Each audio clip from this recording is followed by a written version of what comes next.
Hello. I need to try to do this quickly because I have to pick up Brody today and bring him to the dentist, but I wanted to see if I could get another chapter off. My last video, I talked about John and Barbara. And one thing I wanted to touch on about that, you know, I put myself in Barbara's shoes, okay? And honest to goodness, if I had just hung out with someone 10 years ago and never did anything with them, and then that person messaged me 10 years later with a message full of saying, why did you say we had sex? You know, which I did in that message to her. I said that several times.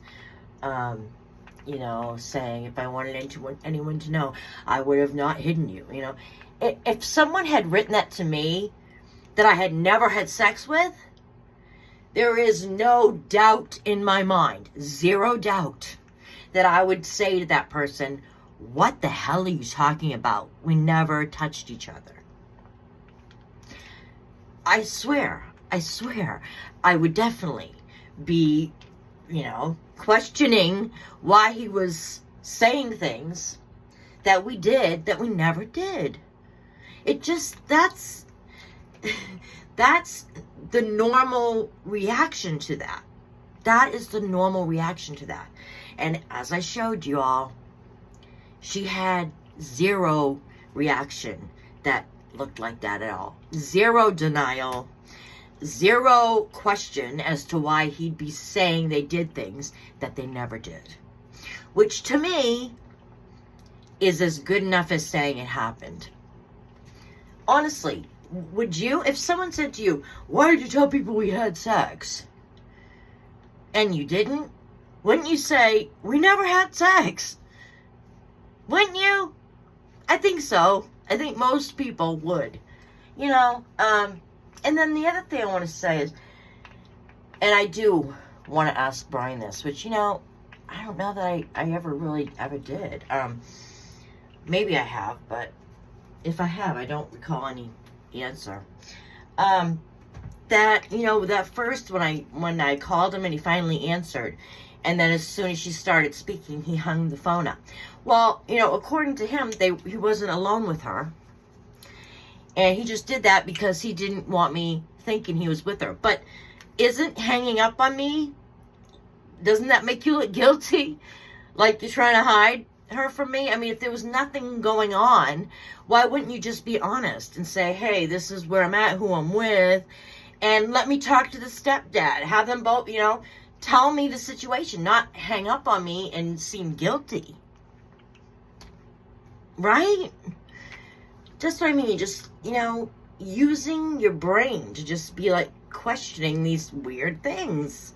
If you didn't want me to be suspicious, why would you hang up on me? You know, that's what I mean when he does not make sense. He doesn't make sense with his answers. And that's because he's lying. That's why. I mean, that's why. There's no other explanation for it. There just isn't. It just isn't. But moving on. Okay, after that happened and I kind of explained that I just, you know, let it go because I knew at that time that there was not going to be any way for me to get him to come clean or admit anything that happened. So I just moved on. I put it behind me, you know, as best I could. It wasn't long after that things went south with the man who owned the house we were living in. I feel like he took off at some point. Whew, and we had to get out of there. I can't remember you know, all the details about that. I just knew that we had to find a different place to live. And of course we had Brody. I ended up finding us a place to stay with a woman who had connections with my family. She wasn't my family by blood, but she had connections to my family. She, most of the time, most of the year, would be working out of state. And so she allowed us to come stay and have us watch the house while she was gone working. And, you know, it was big enough for all of us. And it was an hour away from everyone we knew and every place we knew and stuff. So for the period of time that we were there, it was mostly good, I guess. I mean, there were some violent times with Brian. I can't say if he ever laid a hand on me or anything like that. I just remember some arguments and some violence, and being afraid, you know, that always that fear whenever he gets violent. Alexa, stop. So other than that, though, we were pretty like stranded there. We didn't have a vehicle at the time. So, you know, we weren't around too many other people. We were just kind of stranded there raising our baby. And at some point, not very far into being there, I remember one week, you know, I don't know. I just remember saying to Brian, because we were like having sex a lot. And I said, "You're going to get me pregnant." And sure enough, it happened. It seems like almost every time I got pregnant, I knew it was happening. But anyways, and right away, this pregnancy felt different than my other pregnancies. Right away. And of course, we found out very quickly that it was different. It was twins. It was two at once. And I was 37. Or maybe, no, I was 30. Was I? Yeah, I was 37. 37. And they would be born less than a month before my 38th birthday. And when they told me that there were two of them in there, I immediately felt like I was suffocating. I mean, I just felt like my body was invaded. and it was scary. It was really scary. And it was a hard pregnancy. They made my bones hurt. I blew up everywhere. It looked like you could pop me like a balloon. I'd never had those problems. I was sick with Brody the whole pregnancy, but I was really sick with the twins. Just putting anything to my mouth made me want to puke. I could barely keep anything down. Liquids, anything. I remember eating a lot of Lucky Charms cereal. I mean, it was almost the only thing that I wouldn't immediately want to throw up. Brian seemed shocked that there were two at once, but happy, you know, excited. And for the most part, while we were there, he was on good behavior. You know, there wasn't a lot of opportunities to be on bad behavior, you know. So that was that. But one thing, okay, all right, so the twins, the story of the twins' birth, where we were living, it was an hour away from Maine Medical, and for whatever reason, because I had a high-risk pregnancy, and I guess it was considered geriatric too, even though, you know, it doesn't sound like it should be, right? 37, but it was considered geriatric and high risk. I had to drive that hour, which eventually we got. I think either she sold us, the woman who had the house either sold us our vehicle, something like that. And I drove myself to my medical December, what would have been? December 8th, 2014. Oh, wait, I'm sorry. I skipped everything. Oh, my God. Backtrack. Okay, while I'm pregnant with the twins, and things seem to be going okay between me and Brian, we talked about marriage because, you know, neither one of us had been married. And here we were going to have now 3 children together. And we both thought, you know, it would be the right decision to be married, you know, not just for the sake of the kids, but just, you know, it was the natural step, right? I guess. I don't know if I can say that, but whatever. We just both talked about it. So 3 or 4 months before we knew the twins were going to be born, we took Brody and we went down to the city hall near where we were living, and we said our vows and we got married. And I cried. I cried throughout the whole thing of the vows.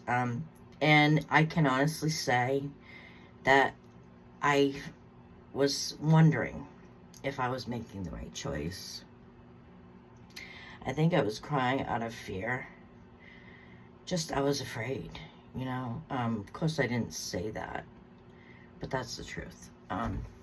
But Brian, you know, he drew on the chalkboard there while we were there. Me, Brody, and him, and then like the twins in my belly. And, you know, that was sweet. He could be and do very sweet things.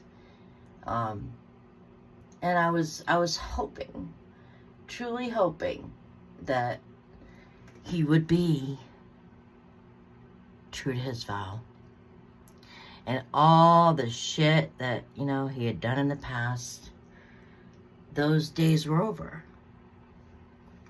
And I could easily move on from them because things were going to be different. We vowed to each other, and we both, you know, we're going to keep those vows to each other and be true to each other. Okay, so we got married. And I always kind of felt like sometimes that the way that we got married, like just went to City Hall with like no one there, none of his friends, no family or anything, that it made our marriage like not as respected as it would be if we had gotten married in the traditional way with, you know, a reception and friends included, family included. You know, I always felt like that. Like I wasn't respected as his wife the way I should have been. And I kind of attributed it to that, the way we got married. Which is, you know, it shouldn't make a difference. It really shouldn't. But it felt to me like it did. It just did. But, you know, we just like, we don't have the money. We're not going to waste all kinds of money on a wedding when we'd rather put that towards a home, you know. So it was really just financial, mostly, decision. But it doesn't matter. The point is, no matter how our marriage occurred, it should be respected as a real marriage would be. But, you know, whatever. For whatever reason, I had that feeling that it wasn't. But anyways, moving on. So then, the December 8th comes. I drive myself an hour to Maine Med. They couldn't find Flynn when they first tried looking. I had to get in all kinds of different positions. Then they finally discovered that something was wrong. Like Flynn wasn't getting the blood supply he should have been getting, or something along those lines. And they wanted to have me, you know, have the twins come out right then. And of course, I was alone and I didn't want to do that. I wanted Brian to be with me. And we were going to bring Brody to my mother's house. And I convinced them to let me go back home. But they were like, you need to be here in the morning. Well, you know, we weren't ready because we were still expecting it to be another month before the twins would be born. They were due in January sometime. I want to say the middle of January. But, you know, so we weren't prepared. So we had to spend all that day getting prepared and then bringing Brody to my mother's. And finally at around 6 something, we managed to get to the hospital and they were born. Flynn had issues. He had to stay hospitalized for about a month. So me, Brian, and very quickly Liam were staying at the Ronald McDonald House. And what a great thing for us, because otherwise we would have been an hour away. It just made it easy, right next to the hospital where we could go and be with Flynn every day. It was difficult to live like that, and of course Brody isn't with us. My mother had him that whole time, just because, you know, all we really had was a room and a bathroom, and then to eat you would go downstairs and stuff, and it, you know, it just would have been really difficult with a toddler there. So thankfully, luckily, my mother had Brody while we were in the Ronald McDonald House with Liam and waiting for Flynn to be able to be cleared to come home. And so that finally happened, thank God. And they were really worried about Flynn for a little bit. And they even sent me home. I wish I could remember. You know, it's kind of like to block things out or something. But they told me, I think if he was going into a seizure or something, that I would have to put this shot into him. I don't know. Thank God it never happened. So it's like I let it leave my mind, whatever the hell it was. But it never happened. And very quickly, the twins, who were so tiny when they were born, so tiny, they very quickly gained weight and were little chubby little cherubs. It was really cute. They were so cute. It was tiring. It was a lot of work. It was, you know, a mixture of just exhaustion and joy and, you know, just astonishment at what we created and what we did, and how, you know, I dropped 2 eggs at once and he fertilized both of them, you know. And the doctors did say that if I was to get pregnant again, the likelihood that it would be multiples again was much higher than like it was a higher possibility of having multiples again if I got pregnant. So at that point, all boys, I had now 4 sons, and Brian 6. We just said, you know, let's be done. We're in our late 30s. I think we're good. This is enough. So as soon as the twins were born, they tied my tubes to make sure it wasn't going to happen again. Yeah.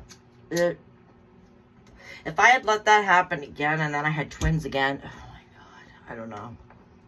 I don't know what we would have done, but that didn't happen. So, and I made sure of that. So everything's moving along. We're having some issues with the woman that we're staying with. She's constantly accusing, especially me, of stealing things from her, like her clothes, which made no sense because she was bigger than me. Her clothes wouldn't even have fit me. But I was being accused of that stuff, stealing her lighters. I mean, you name it. I was supposedly stealing shit, which that's just not me. I don't steal things. It's not It's not like a thought that comes to my mind to steal things from people. But this is what she would do. She would accuse me of stealing something. Then she would find it somewhere. And then instead of apologizing to me for accusing me of stealing from her, she would say, oh, that I moved them. So I was still being accused of something that I didn't do. And it was, I really was desperate to be leaving there. You know, she just was, she was a whack job. I mean, why I have so many whack jobs in my life, I don't know. I don't know, but what can I say? I did my best, man. We bought all the food. We paid the electricity and the fuel. I gave everything that I had. And I cleaned. I was the one who cleaned everything. I did most of the cooking. You know, it just wasn't enough, apparently. I was still getting accused of stealing and just weird shit, man. Being fucking, you know, dealing with her outbursts of anger over just nothing. It was hard. So I wanted to leave, and we were desperate to find another place to live. Now with 3 babies under 3. So, and I did get discriminated against. I called this one place to rent an apartment, and once I told her how many kids I had and their ages, she told me it was not available. But I knew she was lying. I had my sister call her right afterwards, and it was available to her. So, and I should have reported that woman. You know, but I wasn't like that. So instead I just called her and said, I know what you're doing. It's against the law, by the way. You're discriminating. And you're lucky. You're lucky I'm not going to report you. But I should have. Because that's just fucking wrong, man. It's just wrong. But anyways, I didn't. And then, this is over 20 minutes long and I've got stuff to do. So, next chapter, I'll start with the fire. The fire. See ya.